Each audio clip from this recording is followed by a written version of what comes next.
At ayan mga palangga, umitas ako ng tin.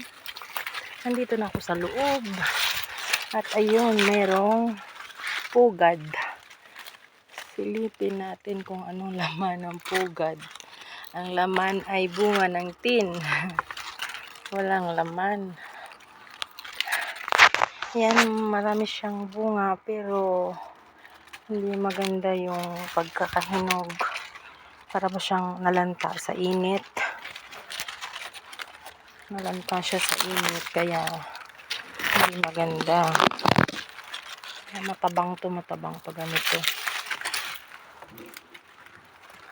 Ayan. Ako hindi nagupad ng abaya kasi makatito yung kanyang dahon. Hindi maganda yung bunga niya. Para siyang dry ba? Dry siya, dry.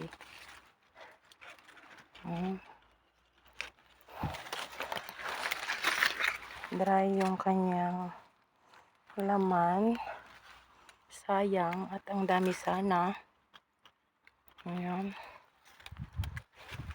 Pero magbukas tayo ng isa. Dry siya o dry. Hindi yan maganda.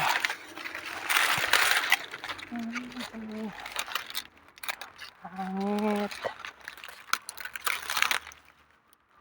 Pag ganito naman, uod na. Hilaw. Ayan.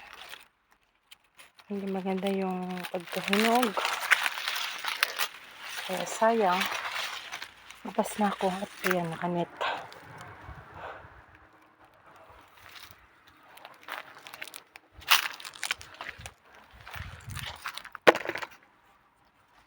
Ayan lang, kaunti lang yung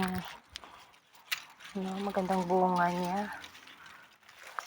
Hindi talaga maganda. Ano yata to sa init. Nahinog lang siya sa init. Ayan, ngayon tayo sisilip dito sa lemon. Hilaw pa. Hilaw. Lemon. Yes. Malaking lemon. Malaki. Ayan, yung lalaki ng lemon.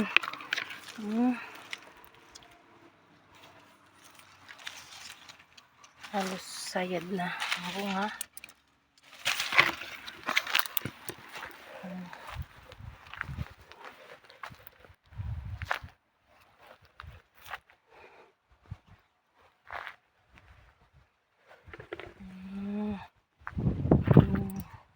Puro lemon lang. Yung mangga ubos na.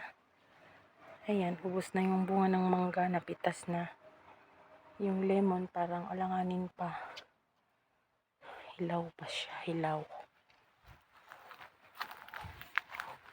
Ito naman yung bunga ng atis. Ganito pa siya kalalaki. Yan siyang bunga pero maliliit pa. Ganyan pa lang.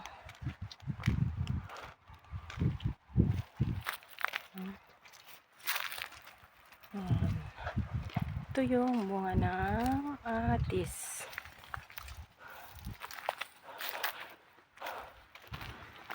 Tawag dyan, custard apple. Dito na naman tayo sa bayabas na hindi maubos-ubos ang bunga.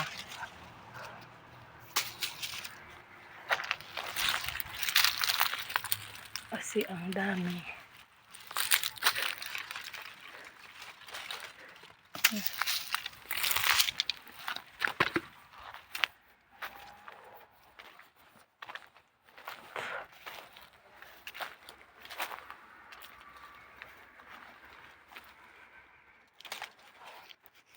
Masarap kainin yung ganito lang siya.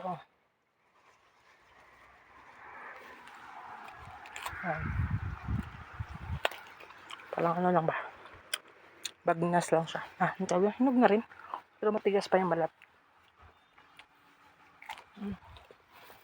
Ay, mga palangga.